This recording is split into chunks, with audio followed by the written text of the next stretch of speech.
You can speak very good English and still fail the Cambridge C1 Advanced Speaking Test. Now, I know that sounds unfair, but it is true. And if you're preparing for C1 Advanced, understanding why might be the thing that saves your score. Because today I'm showing you the 3 speaking test mistakes that quietly cost C1 candidates their pass. And I say quietly because these mistakes don't always feel terrible. You might finish the exam thinking, I spoke quite a lot, I understood the questions, I didn't freeze. And then the result comes back and your speaking score is lower than expected. And this can be painful, especially when you need this certificate for a promotion, a job abroad, or a visa, and you have to book the whole exam again. Most people think that the speaking test is about confidence. They think, if I speak a lot, I'll get a good mark. If I use advanced words, I'll sound C1. Or if I answer every question, I'll be fine. But that's actually not true. Because the speaking test isn't just a talking test, it's a marked performance. And Cambridge examiners are listening for specific things, like can you use grammar with range and control? Can you use precise vocabulary? Can you organize your answers? Can people understand you clearly? Can you interact with your partner? So the problem isn't always your English level. Sometimes the problem is that you're speaking in a way that the examiner cannot reward. You might have the English, but you're not showing it in the right way. So in this video, I'm going to show you 3 mistakes. Mistake 1 is about your language. Mistake 2 is about your answer structure. And mistake 3 is about your partner. And for each one, I'll show you what the mistake sounds like, why it loses marks, and what to do instead. These are the types of mistakes I see all the time with C1 candidates.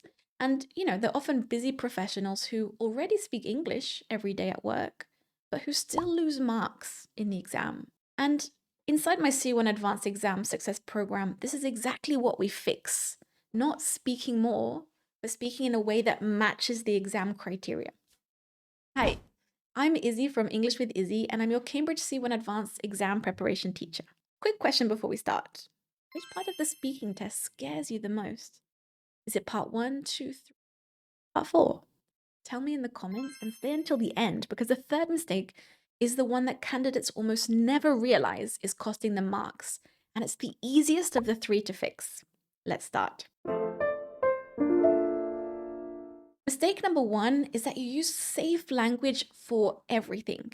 And this is when your answers are correct, but they're too basic. You say things like, it's good, it's important, it's interesting, it's nice, it helps people. Now, are these sentences wrong? No, but that's the problem. They're not wrong, they're just not showing your C1 range. Because the examiner is not only listening for whether you can speak, they're listening for the quality of your language, your grammar, your vocabulary, your control. So if every answer uses the same safe words, you might sound like a strong B2 speaker, but not a C1 candidate. So here's a weak example of an answer. The examiner might ask you, do you think technology has changed the way people work? And you say, yes, I think technology is good because it's important. People can do many things online, and this is very useful. Now, that answer is understandable, but listen to the language. Good, important, many things, useful. It's very safe. Now, here's a stronger example. You could say, yes, definitely. Technology has made work far more flexible, especially for people who now split their time between the office and home. For example, we can join meetings from anywhere, share documents instantly, and manage projects across different time zones. It's much better. Still clear, still simple, but now we have better vocabulary. And the range is far more flexible. I said split their time across different time zones. It sounds much more like C1. And notice something important. I didn't use weird words. I didn't say technology has revolutionized the pedagogical paradigm of contemporary occupational connectivity. Please don't do that, because it sounds like you swallowed a dictionary. And the goal isn't to sound fancy. The goal is to sound precise. So what's the fix? Well, before every speaking practice session, choose 3 upgrade phrases. Not 30, but just 3. For example, instead of good, use beneficial, worthwhile, or effective. Instead of important, use essential, a key factor, something worth considering. Instead of bad, you could use problematic, challenging, counterproductive. And then practice using them in real answers, not in a list, but in sentences. Because your brain doesn't need more vocabulary sitting beautifully in a notebook. Your brain needs words that it can use under pressure. And this is exactly why in my C1 Advanced Exam Success Program, we never drill vocabulary in isolation, but we train it in real exam answers. So it's there when the pressure is on. And for this video, I've put my free C1 Advanced Speaking Exam phrase list in the pinned comment. It gives you phrases for all 4 parts of the speaking test, so you can start upgrading your answers today. Now here's a quick practice question. Do you think people should spend less time on social media? And listen to this basic answer first. Yes, because social media is bad and it's not good for people. But let's upgrade it. You could say, yes, probably. Social media can be quite harmful if people use it without limits, especially because it eats into their focus and blurs the line between work and rest. Do you see what I did there? I didn't make the answer longer. I made it clearer. And that's the whole idea. So mistake 1 is that your language is correct, but it's too safe. And now mistake number 2 is very different, because this one happens when your English is good, but your answer has no shape.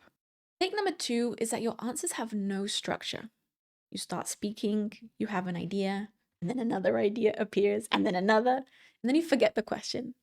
And slowly your answer disappears into the floor. And we've all been there. But in the C1 speaking test, this is a problem, because the examiner is listening for whether you can organize and develop your ideas.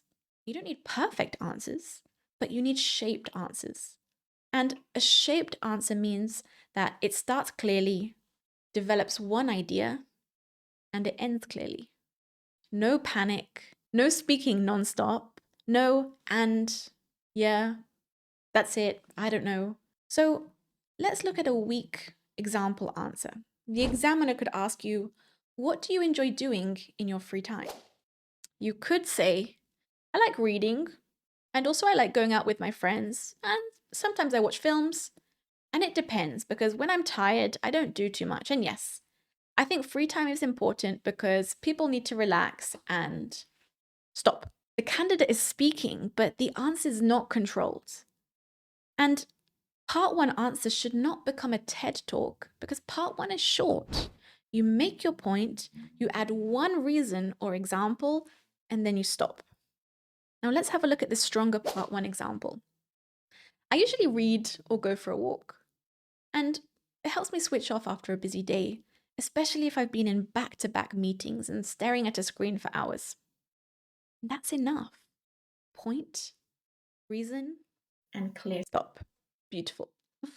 There's no life story, no autobiography, no, and then in 2007 I discovered books. Now, let's have a look at a part 2 version of this mistake. Because in part 2, the mistake becomes even more dangerous. Because part 2 is the long turn. They give you 3 pictures and you have to talk about 2 of them for 1 minute, comparing them and answering the questions printed above them. And many candidates do this. In the first photo, I can see a man, he's in an office, he's smiling. In the second photo, I can see some people, they're also in an office. That's a description, but not a comparison. And in part 2, they're seeing if you can compare. So if you spend 40 seconds describing what you can see, you waste the time that you need for the important part, comparison, speculation, and answering the questions. But let's say 2 of the pictures show one person working alone at a desk and a team collaborating around a table.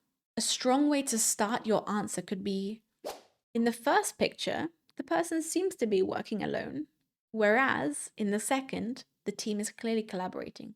So both show people at work, but the way they're working is completely different. Now, that first sentence already compares. So the examiner immediately hears, this candidate knows the task. And then you can speculate. The person working alone might be trying to focus on something detailed, so they probably need quiet and concentration. By contrast, the team may be brainstorming, which could be more creative, but also harder to keep on track. Did you see what I did there? Compare, speculate, answer. Now here's a part 4 version of this mistake. And in part 4, the same mistake looks like this. The examiner might ask you and your partner, do you think companies should let more people work from home? And you say, I think yes, because working from home is important and people need flexibility, and also the office is important and managers also want people there, but home is good too. Again, the English is understandable, but the answer is messy. And look at this answer. Yes. On balance, I think they should. A lot of people are far more productive without the daily commute and constant interruptions. For example, many of my colleagues get their most focused work done first thing in the morning before the office even opens. So overall, I think flexibility should be the default, with time in the office when it genuinely adds value. Now, that answer works because it has a clear shape: point, reason, and example. And this is exactly the structure I teach inside the C1 Advanced Exam Success Program. Not because I want candidates to sound memorized, but the opposite. Because when you have a structure, you can relax because you know where the answer is going. So use this simple structure: point, reason, example. So let's just recap quickly. For part 1, keep your answers shorter. You want point, extra information, stop. For part 2, you want to compare, speculate, and answer the questions, and stop. And if you want ready-to-use phrases for these parts, that's exactly why I created the free speaking phrase list, and you'll find it in the pinned comment below. So mistake number 1 is that your language is too safe. Mistake number 2 is that your answers have no shape. And now mistake number 3, and this is the one that quietly destroys speaking scores, especially in parts 3 and 4. Mistake number 3 is that you treat the partner task like 2 separate monologues. It happens in part 3 and sometimes in part 4. You speak, your partner speaks, you speak, your partner speaks, but nobody reacts, nobody builds, nobody invites, nobody manages the conversation. It's not a discussion. It's 2 people politely waiting for their turn to speak. And yes, I know, sometimes your partner makes this difficult. Maybe they speak too much. Maybe they say almost nothing. Maybe they agree with everything you say. Or maybe they look at you like you've just seen a ghost. But even then, your job is to show interactive communication. And that means you respond to your partner, you build on what they say, and you ask for their opinion. You help move the task forward. And it's not about being loud, it's about being useful in the conversation. So look at this weak answer. You could say, or your partner could say, I think offering more flexible hours would really help employees. And you say, yes, I think better training is also important because people need to develop their skills. Now, it's not terrible, but you didn't react.